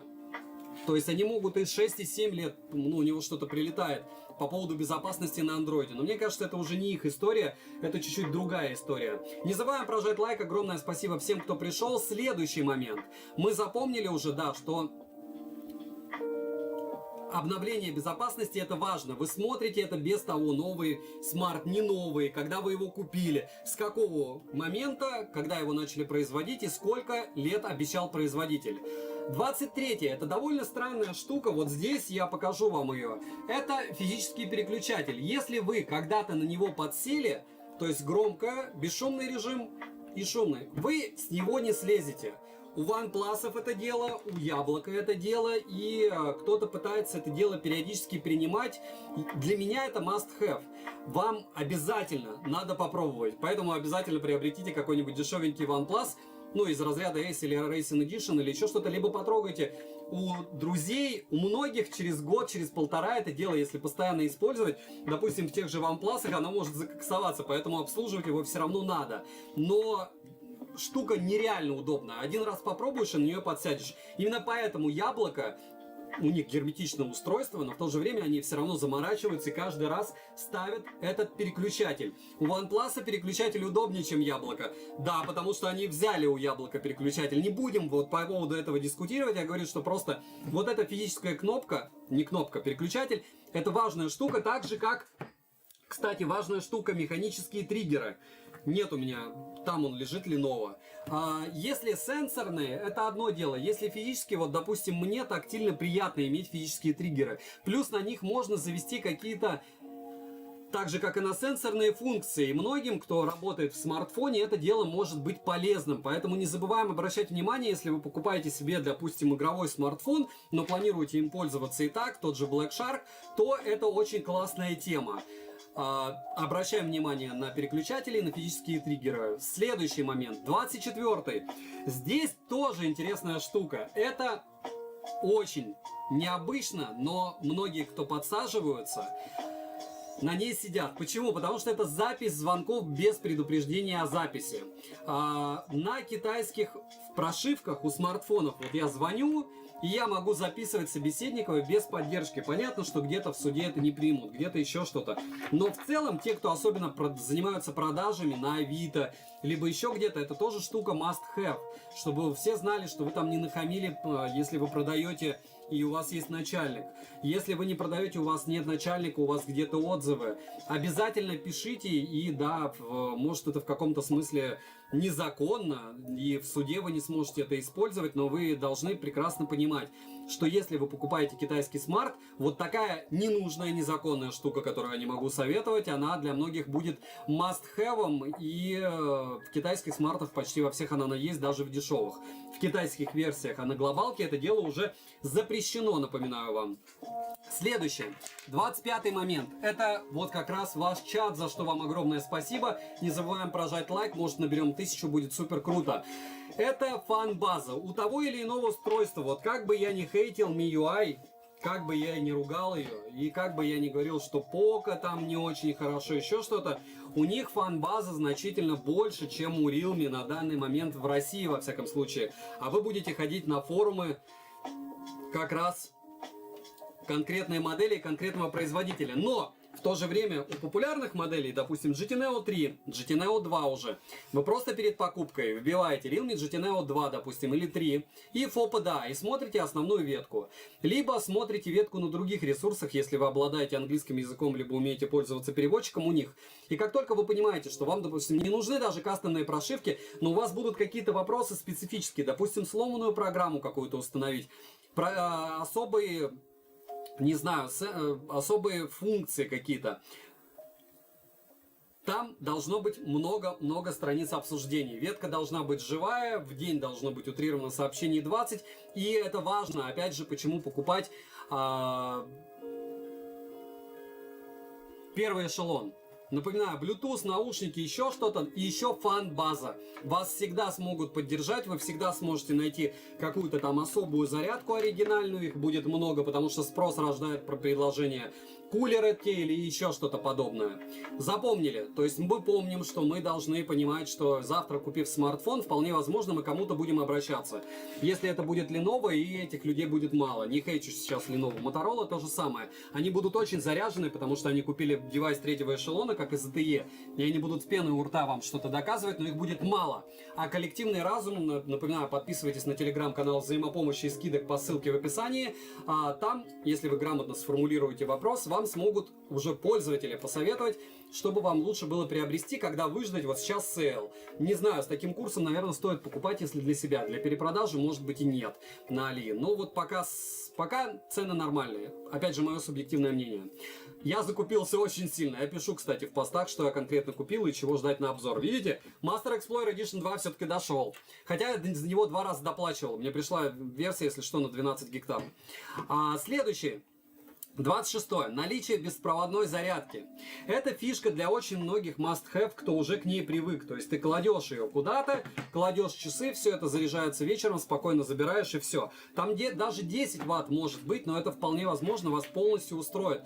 Потому что вы не будете постоянно вот искать кабель, искать вот эту возможность. Если сейчас вы не доросли, все-таки желательно искать смартфон с поддержкой и беспроводной зарядки, и реверсивной. Почему? Потому что, когда вы это сделаете, вы сможете беспроводные наушники у вас сели, бокс поддерживает зарядку, положили на смарт, чуть-чуть подзарядили. И да, это в самые неудобные моменты. Вроде бы это не надо, как и защита от влаги. Но как раз в тот момент, когда вам это понадобится, вы подумаете...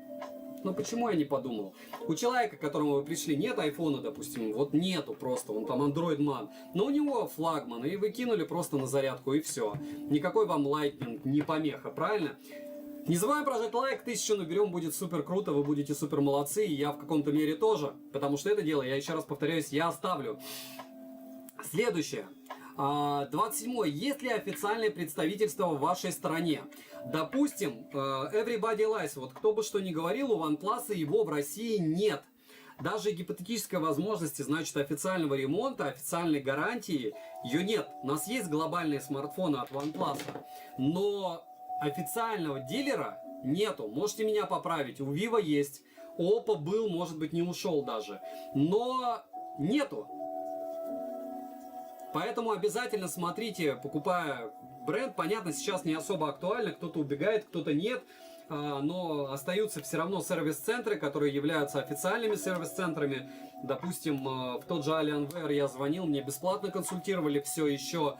Какие-то запчасти у них есть, это абсолютный оверпрайс, вообще не про эту историю. Но смысл в том, что лучше иметь и покупать, если вы покупаете глобалку, бренда, который есть в вашей стране, и с запчастями проблем не будет, и ремонт вполне возможно, если у вас есть гарантийный, и вы покупаете смарт с гарантией, а такое на Али, и на любой другой площадке возможно, проблем не будет никаких, особенно в больших городах. 29. Нет, стоп. 28. Это разблокировка сенсора их работы по поводу отпечатка пальца. Если Face ID, как работает? Не у всех хорошо, не у всех с очками, не у всех без очков. Не всем нравится, где находятся сенсоры для расположения. Кому-то необходимо, чтобы иметь возможность разблокировать экран не только один человек, не только одно лицо, но и два. Я про это в обзорах всегда говорю. Пальцы, большой палец, два больших пальца, чтобы тоже кто-то мог. У вас рабочий телефон, допустим, он временно заблокирован, но чтобы было несколько человек для доступа, не только графическим ключом, а так. Плюс, как это все дело работает. Это must have. Где этот отпечаток? Он в кнопке, на задней стороне, на тыльной части. Либо он встроен в экран, либо его вообще нет. Либо нет Face ID, и его обещают, но его не завозят. Все это надо оценить. Да, уже у вас голова кругом, но я уверен, что если вы выпишете на листочке, то один раз, определившись с брендом, моделью, самое главное с брендом, вы потом сможете без проблем все это приобретать и будете понимать, что вам надо.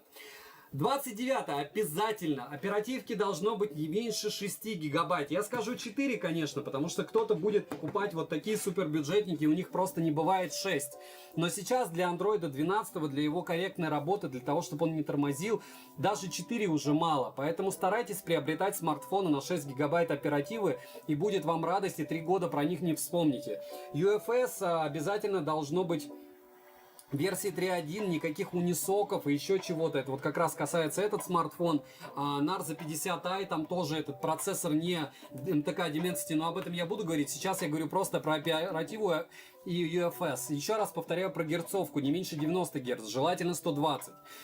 Шим для экрана типа AMOLED минимальный вы должны подбирать, если вы чувствительны. Я не чувствителен, мне не важно какой шим, хотя, опять же, самсунговский у некоторых смартфонов я даже через очки ощущаю. И очки, да, специально для компьютера, для света, может быть, это сам себя я программирую, но они мне помогают.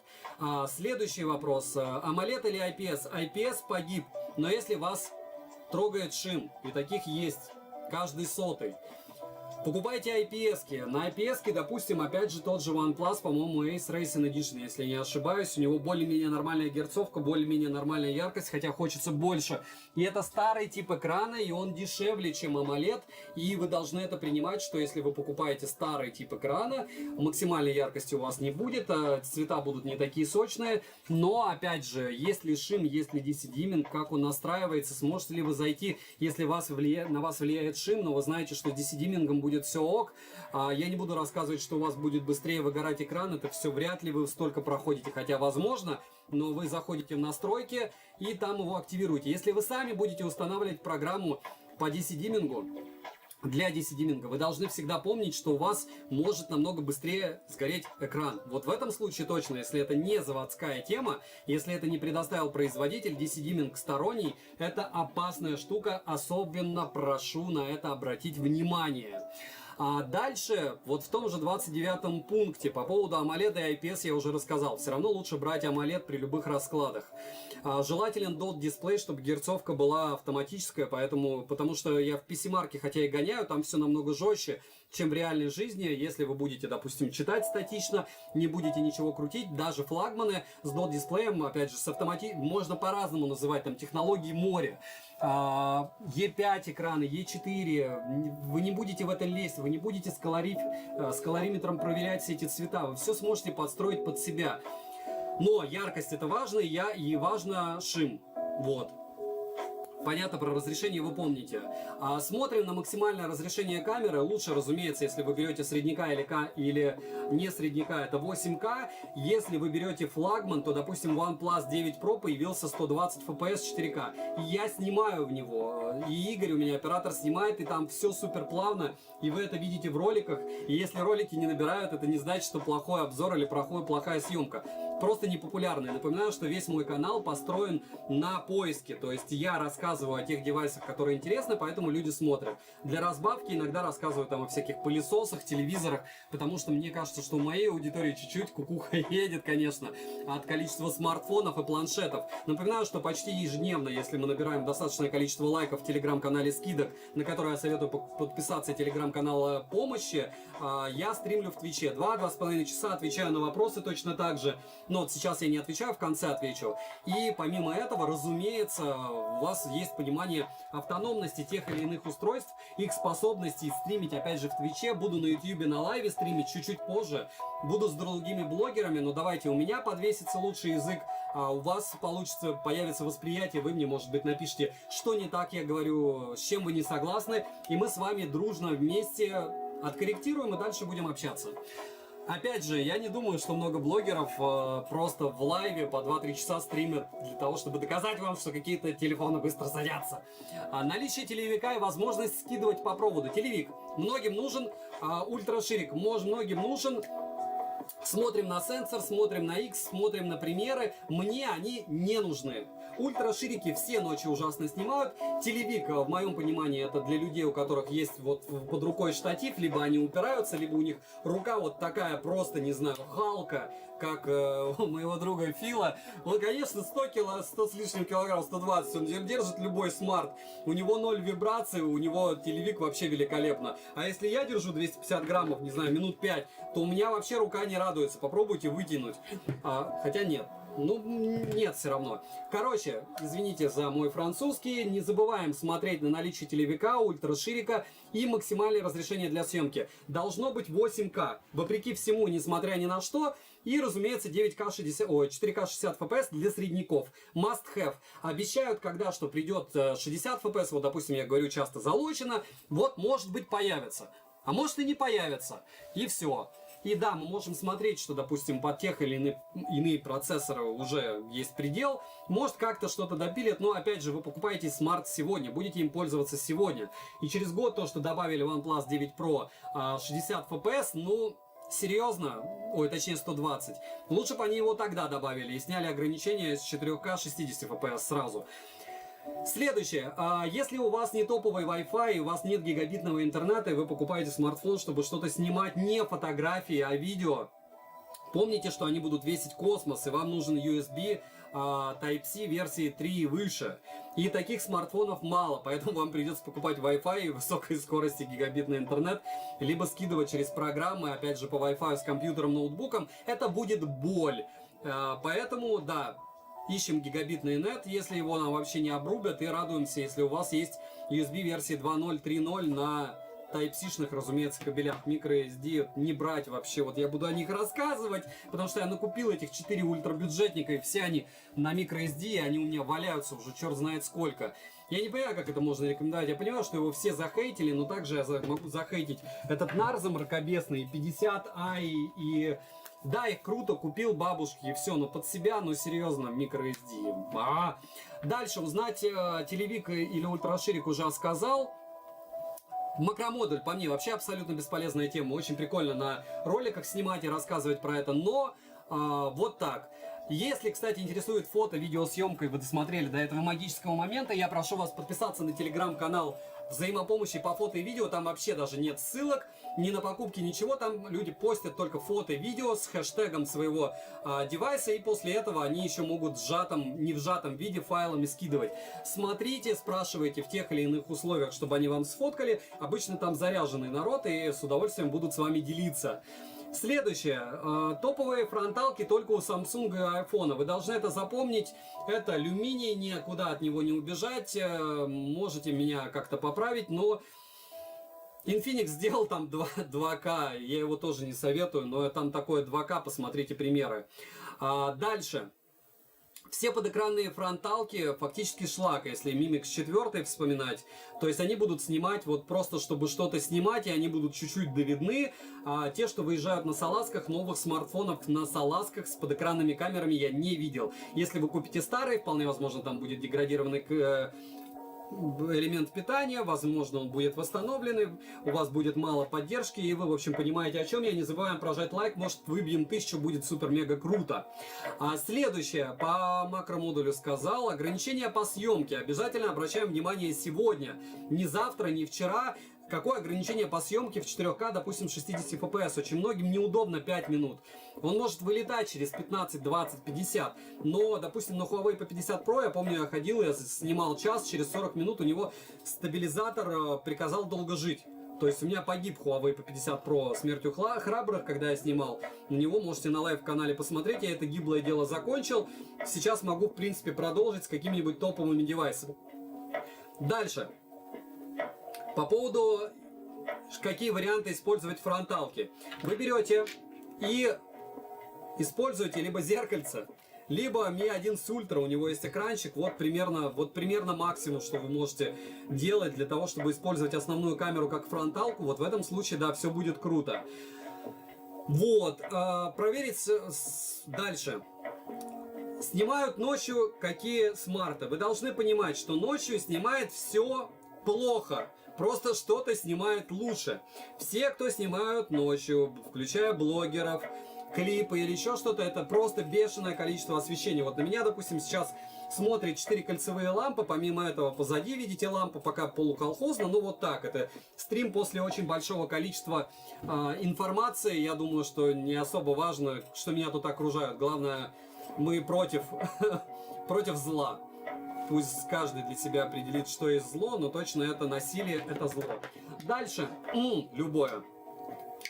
Размер фронталки, как и челка, должна не бесить. Что я имею в виду? Что имею, то и хочу вам рассказать. Вот, видите, у айфона. Вот эта челка, конечно, вас постепенно перестанет бесить. Но дырочка даже по центру намного лучше. А дырочка меньше, к сожалению, у Master Explorer Edition она не меньше. И в отличие от других, вот эта капелька, это совсем ужас. В отличие от других смартфонов, вот это тоже OS A53. Да где же нормальные-то фронталки? В каком они месте живут? Ну, в общем, нету нормальных фронталок. Я люблю, как у Mi 11 Ultra, либо слева, либо справа. Вот. Ну, здесь не так, к сожалению. У Lenovo, вот у Lenovo она получается чуть-чуть справа, но не по центру. А дальше, то есть мы вспоминаем, что из фронталок будет вас бесить. Толстые, не толстые. Важно выбрать, посмотреть, оценить. Потому что смотря с чем выходили. Может, выходили с каплей и вас все устраивало. Размер фронталки, повторяюсь, бесить не должен. Экран должен быть не водопад. Что это значит? Вот это модные прямые экраны. iPhone 13 Pro Max, новинка прошлого года от Яблока. Это GT Master Explorer Edition, топовый смартфон от Realme. И Poco F3. Все не с водопадом. Что это значит? Так же, как и вот этот Neo 3. Намного удобнее печатать, писать, играть на экране не водопаде. И даже вот хорошие смартфоны, средники топовые флагманы, выпускаются сейчас с прямыми экранами. Хотя водопад это красиво, полуводопад тоже красиво, но это не функционально вообще, а стоимость потом замены просто космос. Следующее, на что вы обращаете внимание, и если вы дотерпели до этого момента, я думаю, у вас сейчас будет взрыв мозга. Встроенный ЦАП. Если у вас есть мини-джек, это касается старых смартфонов LG, и вы сможете напрямую по проводу подключиться, и вы аудиофил, вам нужно знать, какой там ЦАП. И дальше вы будете гуглить АЧХ и все остальные ощущения у людей. Очень специфичная вещь, в конце, как всегда, до специфики, это все еще 29-й мощный пункт. Про ЦАП сказал. Звук при наличии мини-джека будет зависеть именно от этого. Разблокировать экран загрузчика, наличие Global прошивки. Что это значит? Опять же, Master Explorer Edition 2, как и первый. Супер крутой смарт. Но у первого не было глобалки. Не было. У второго вполне возможно тоже не будет. Что это значит? Вам нужно будет химичить с уведомлениями, возможно, с какими-то играми будет проблема, возможно, даже с какими-то программами. Да, у вас будет запись звонков, но у вас просто не будет альтернативы поставить сюда глобалку. Вы это должны ярко и четко понимать. Может быть, появится, может быть, нет. Но сегодня так. Не забываем прожать лайк, почти 1000 забили, будет очень супер круто. Еще раз напоминаю, что всем, кому был полезен данный стрим, пишем в комментах, что бы вы еще хотели увидеть на обзоре. В принципе, за любой коммент, те, кто сейчас в онлайне и потом смогут зайти, огромное вам спасибо. Если люди не понимают, постарайтесь хотя бы кусками это все дело посмотреть, выписать для себя, что вам важно. И после этого в телеграм-канале взаимопомощи у меня, еще у кого-то, структурированно спросить, если вы скажете бюджет, что вы хотите от девайса, вы сможете найти пользователей этого девайса и узнать все подводные камни в личке. Где купить? Магазины мы лично не перекидываем, только в личке, в чате нет. Дальше. Есть смарты, которые ночью снимают еще раз нормально, но идеально нет. Дальше. Обращаем внимание на стабилизацию видео при съемке. Здесь вы должны понимать, что кто-то при рендере стабилизирует видео очень подло. Почему? Потому что когда я выгружаю обзор на любой девайс, я вообще не заморачиваюсь. То есть я плохо снимает, плохой звук, да и в топку. Не буду я ютубом, YouTube не любит плохой звук и плохую картинку. Ну и ладно, зато мои подписчики, а их уже достаточно, увидят реальные возможности. Очень многие, я знаю, грешат тем, что они чуть-чуть где-то допиливают, как-то вырезают. Поэтому обращаем внимание на стаб. Притом его функции, допустим, одна стабилизация опта или обычная может работать в 4К 60 FPS, а следующая, вроде вам надо 1080p 60 FPS, и вы такие: о, у меня будет супер-мега стаб. А она начинает у человека работать только в 1080p 30 FPS. Я тоже об этом рассказываю, блогеры рассказывают, может быть новые какие-то обновы приходят и люди допиливают, но обычно все это дело наоборот урезают, к сожалению. Так же, как могут урезать разрешение. Не буду рассказывать про OnePlus с его несчастным Нордом. Его уже бедные замордовали за это дело. Следующее. Про разлоченный загрузчик, опять же, MIUI. Вы, чтобы установить глобалку, вы должны понимать, что там вроде все просто, но нужно ждать и прямые руки. Насколько вы готовы к этому, либо готовы кому-то нести и платить, это тоже вопрос дня. Дальше. Качество звучания родных колонок и родных микрофонов. Что это значит? Вы можете звонить со смартфона, который стоит 60 тысяч рублей, и вам собеседник будет говорить, хотя связь будет хорошая, что за шлак. Вот у меня 11 Ультра, ужасные микрофоны при съемке всех видов каких-то громких концертов, еще чего-то, не только у меня опять же было. Микрофоны не допилили. Микро для записи плохие. Колонки там полустерео, то есть там неравноценно играет две колонки. Еще раз всегда помним, как бы мы ни рассказывали, блогеры: о, он играет норм. Это всегда будет хуже какой-нибудь JBL за 2000 рублей, на, опять же, если вы купили это все дело на Али. Дальше летим. По материалам, матовый или нет, как низкодатчик. Низкодатчик — это вот сенсор. Вы можете привыкать, можете привыкнуть, можете нет. Он может быть здесь, может быть здесь. Подэкранный, ну, опять же, мы привыкли все к низким датчикам, но лучше он выше, удобнее объективно. Матовые, разумеется, меньше собирают отпечатков пальцев. И, в принципе, тактильно приятно, если вы решите без чехла, допустим, летом будет супер жарко, и вы снимаете носить, must have что-то удобное, а не вот это вот пурпурный глянец. Понятно, что там у 11 Ультра там керамика, но это все тоже матовый удобней. И тактильно приятный Vivat OnePlus 9 RT. К пустой голове ощущаете, как я деградирую со старостью? Вот она, военная работа длительная. Так, гарантия, срок и условия. Вы можете заморачиваться этим, я в конце это указал. Почему? Потому что если вы будете в местном ритейле брать, там свои подводные камни. Если вы будете брать расширенную гарантию на Али, там другие подводные камни. Если вы будете нормально использовать смарт, не перепрошивать, вероятность того, что у вас умрет какой-то супер-мега-глобальный смартфон бренда первого эшелона, но она минимальная. То есть понятно, что в отзывах очень много, их всегда люди в первую очередь собираются какие, у которых проблемы, но мы должны помнить, первый эшелон, проблем с ремонтом никаких. Если вы раздолбаете экран, есть такие гарантии по раздолбанию экрана, стоимость все равно его будет, ох, какая космос, правда? Поэтому заморачиваемся, может быть, докупаем, но читаем ее условия, читаем, где она работает. Вполне возможно, она вам вообще не нужна. 30-й момент самый-самый важный. Это доступность. Что я имею в виду? Никогда, ни при каких обстоятельствах не покупайте никакие смартфоны в кредит. По одежке протягиваем ножки. Мне почти 40, я никогда не брал кредитный смарт.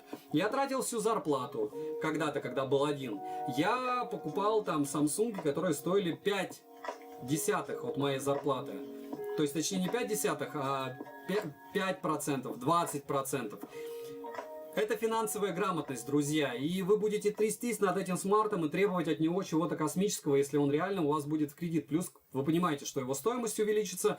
Плюс вы будете от него требовать чего-то, чего он дать не сможет. Он не вернет вам средства, особенно переплату. Кажется, что ничего не будет переплаты. Не берите в кредит. Очень вам советую. Понимайте свой бюджет.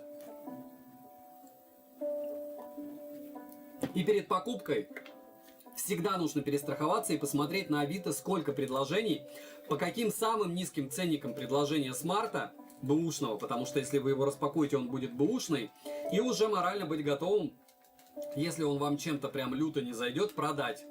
По каким-то вещам. 90 Гц, еще раз повторяюсь, по мне не предел для смартфона, сейчас все-таки лучше брать 120 Гц. Плохой процессор наше все. Я все равно считаю, что МТКшка пока, кроме 81.2.0, очень много где проигрывает, не считая GPS с 1 метра, но опять же он глючит. Если брать матрицы IPS, это опять же 1% людей подходит. Вы должны понимать, что лучше AMOLED. И то, что 5G не надо, еще раз повторяюсь, надо, будет, и обвес лучше. Надеюсь, ответил на все ваши вопросы по смартфонам из разряда вот так. Оставляю еще 20 минут для того, чтобы мы смогли ответить друг другу. Прошу прожать лайк и подписаться на канал, на лайв-канал, на Twitch и, разумеется, на телегу. Спрашивайте. Я так понимаю, не соглашусь. Рассрочка тема. Кирилл, это ваше право так думать, но я старой закалки. Еще раз повторяю, что вы должны соответствовать своим железкам. Мое субъективное мнение. Вы его можете, к сожалению, не разделять. Так, пришел мне донат, целых 2. По 100 рублей Андрей Ц. Я считаю, что быстрая зарядка важнее автономности смарта, а как ты считаешь? Если собираетесь с собой зарядку таскать, то, наверное, да. Но нет. Я считаю, что автономность важнее. И советую купить аэрогриль, жарит без масла. Окей. И Роман спросил у меня сегодня же тоже. Привет, какие огромные уши. Лучше Realme Buds Air 3 со смартфоном Realme или с Xiaomi Buds 3 Pro со смартфоном Xiaomi 12. Нет, плюс-минус все одинаково. И те, и другие наушники топчик. Мое субъективное мнение. Стоит ли сейчас покупать Xiaomi Redmi Note 10 Pro? Нет, старый. 1000 лайков. Огромное вам спасибо за 1000 лайков. Мой рекорд, я думаю, как и наш на канале. Напоминаю, на канале 2 дня назад, и этому тоже посвящен стрим, 70 миллионов просмотров. Только последний год у меня появилось лицо. До этого там 55 миллионов просмотров было собрано вот этими вот руками. Огромное спасибо, что смотрите. Я рад, что моя информация кому-то полезна. Все мы вместе растем. Кто-то из вас уже намного больше, чем я понимаю в каких-то вопросах. Но для этого и нужно комьюнити. Огромное спасибо за комьюнити. Black Shark 5, 25 тысяч на Авито я выкидывал. Не на Авито, на Али я выкидывал.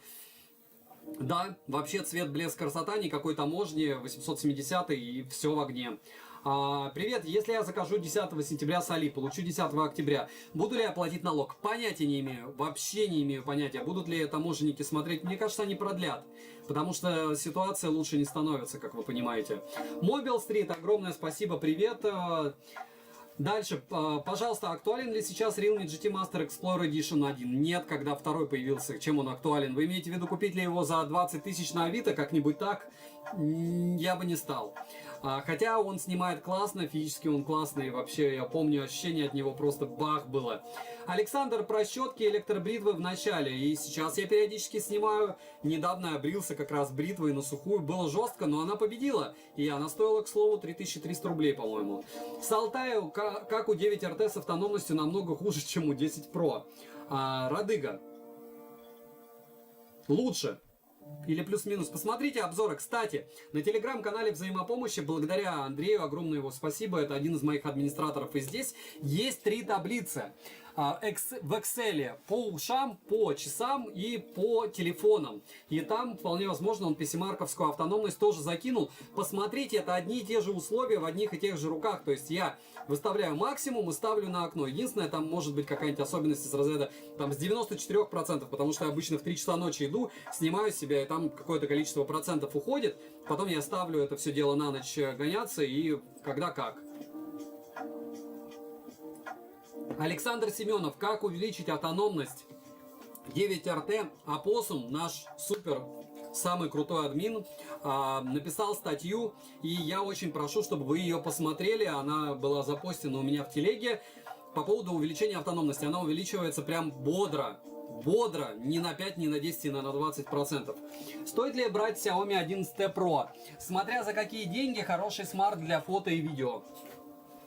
Когда в Питере будет 5G N79? Понятия не имею, но какое-то 5G в Питере есть. Не видел ни одной бритвы до 3000 точно, которая победит станок Gillette. Ее и нет.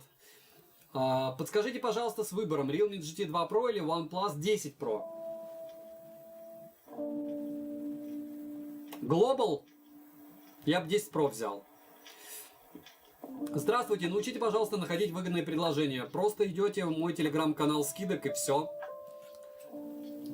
Подписывайтесь вот там вот. Да, первая ссылка, канал со скидками. И смотрите, листайте, в какие ценники что попадало.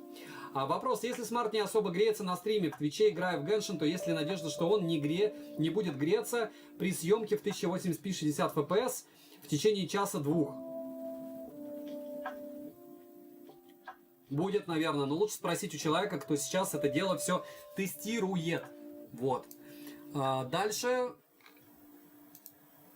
Зря заказал Poco F4 GT. Почему зря? Смотря за какой ценник, до 20-ки вообще цвет, блеск, красота. Vivo X80 Pro или Oppo X-Find 5 Pro, если не думаю, Vivo X80 Pro. Вообще, ну, то есть мне дизайн больше Find нравится, но точно Vivo X80 Pro. Когда будут обзоры Ленинга при другой одежде? Волгоград. Я в телеге в взаимопомощи скидок скидывал, что я купил из Ленинга в этот раз. Там один пост всего. Когда я делал обзор, он не особо зашел, и мне кажется, что у меня сбились рекомендации на тот момент. У меня была просадка такая просмотров. Не забываем прожать лайк, подписываемся на канал, подписываемся на телеграм-канал скидок и взаимопомощи. Пишем в комментах, что бы вы еще хотели увидеть на обзоре, и вообще всем, кто оставит комментарии после этого длительного и довольно сложного для всех стрима, потому что я уверен, что информация для кого-то была новая, какая-то была объемная, но мне кажется, что ремонтопригодности я забыл, но это не особо актуально. Почему? И количество брака, потому что вы же не собираетесь смарт сразу покупать, чтобы примонтировать. Что лучше, Realme GT Neo 2 или 2T? Обзоры смотрите. Добрый вечер. Какой плюс-минус одни и те же тапки? Realme GT Neo 3 лучше. 870 или 778G? 870. Где лучше камера? Xiaomi 12 Pro или OnePlus 10 Pro? 12 Pro. Посмотрите обзоры, опять же, сравнения были. Все Realme серии GT топ или есть исключения? Первые серии в серии были довольно горячими. И GT1 на старте продаж, когда они стоили копейки, было круто. Евген Мартин, огромное спасибо за донат. Понятия не имею, почему они не отображаются, но давайте попробуем, может быть, как-то активировать, обновить. Вот. Дальше в серии, еще раз напоминаю, что есть у меня Twitch, там я гоняю девайсы и там могу отвечать на все ваши вопросы. Саня, опоздал ты про нагрев спросить у кого-то тестит, то Xiaomi S12 Ultra уже гонял на тесте, уже гонял. Asus 5s выслали в итоге тебе обзор, очень жду, не дождусь. По-моему, нет. Следующий момент. Стоит ли брать Anker Liberty 3 Pro к Neo 3 Realme? А почему нет? Смотрите кодеки, которые вам нужны. Кто не получил ответа на вопросы, приходите на Twitch. Не сегодня, опоссум. Я не вывезу. Какой телефон взять до 350 евро? Цубера, если вы живете в ЕС и вам нравится что-то, что мигает и имеет недостаточную яркость, то нафиг смартфон. А так я вас не проконсультирую. Я могу консультировать только в рублях. Курс постоянно прыгает. На что поменять iPhone 13 Pro Max? На iPhone 11 Pro Max, на 13 Pro Max. Если брать OnePlus Ace Pro или Realme GT 2 Pro. Ace Pro новее. Я думаю, что вы 10T имеете в виду. Потому что я вообще понятия не имею, что это за вопрос. Уважаемый, OnePlus Buds Pro имеет смысл сейчас покупать? Да. Xiaomi 12X отличный компакт, желательно покупать на глобалке. Huawei Watch GT 3 Pro или Huawei FreeBuds 2 Pro? FreeBuds 2 Pro пока не заказывал, 13 тысяч в России, я хочу их за 9,5 на Али, они висят, что доставлять нельзя. 3 Pro Huawei слишком дорогие, вот, производитель предлагал, но у Huawei, еще раз повторяюсь, меня не устроило в прошлом году, каким образом они требовали, в итоге я ничего не выгрузил, купил сам и выгрузил обзор сам. И 3 Pro я не буду покупать, потому что я не продам за те же деньги, я потеряю больше, чем на любом смартфоне. То есть, чтобы вы понимали, GT Master Explorer Edition купил, второй, пообозреваю, я продам его без потерь. А в часах я потеряю 1015, пусть сами себя рекламируют, у них уже обзоров море просто на эти 3 Pro.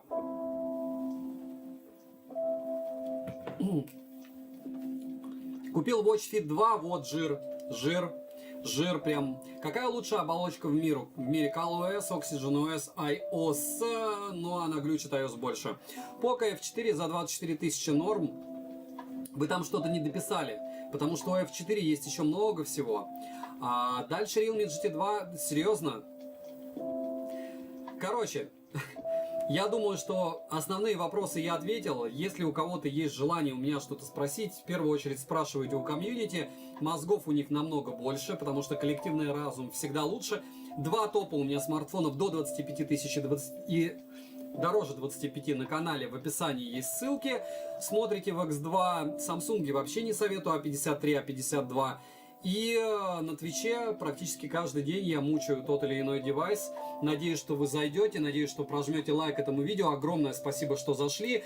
На 30 числа я буду разыгрывать, разумеется, 5 Mi Band 6 серии. Помимо этого, на лайв-канале мы будем разыгрывать еще 2 смартфона с вами. Надеюсь, картинка, звук супер эконом-класса за суммарно 6000 рублей вас устроила, и она ничуть не хуже, наверное, чем зеркальный смарт. Правда? Это еще учитывая, что она растянутая, чтобы вы понимали. Девайсом из топов, да. Подписывайтесь. Спасибо еще раз огромное, что зашли. Нет мата, хамства и рекламы еще раз на канале. На Твиче то же самое. Поэтому всем детям не туда. Добра и удачи вам, дорогие друзья. Особенно спасибо, давайте прощаться, Опоссум, администратор. И еще много-много-много кому. Всем пока, Иван Марков, пока, Некит, пока, Дмитрий обо всем, пока, Нурик, Опоссум, ждем, Дмитрий Гордиенко, тоже спасибо, что зашел, огромное, помог, мои админы, Ксю и Йорки, звук как бы громче, спасибо. В следующий раз, окей, спасибо за стрим, вам спасибо, до встречи, Мак, подписывайтесь на Twitch. Там я почти каждый день на лайве, потом выгружаю записи, кому лень прийти. Но чтобы спросить, лучше лично там. И формулировать свою мысль вот уже после такого разъяснения. Делитесь видео, я думаю, что у людей, которые далеки от смартфонов, голова закипит, а может быть там начнутся двигаться какие-то шестереночки. Правда? И может быть вам будет казаться, что что-то было маслом масляным, но это не так. Единственное, про чехлы там, конечно, да. Алексис, Данил, Радыга, счастливо. Эдуард, спасибо, что зашел. Некит, Субера. Все. Добра и удачи вам, дорогие друзья.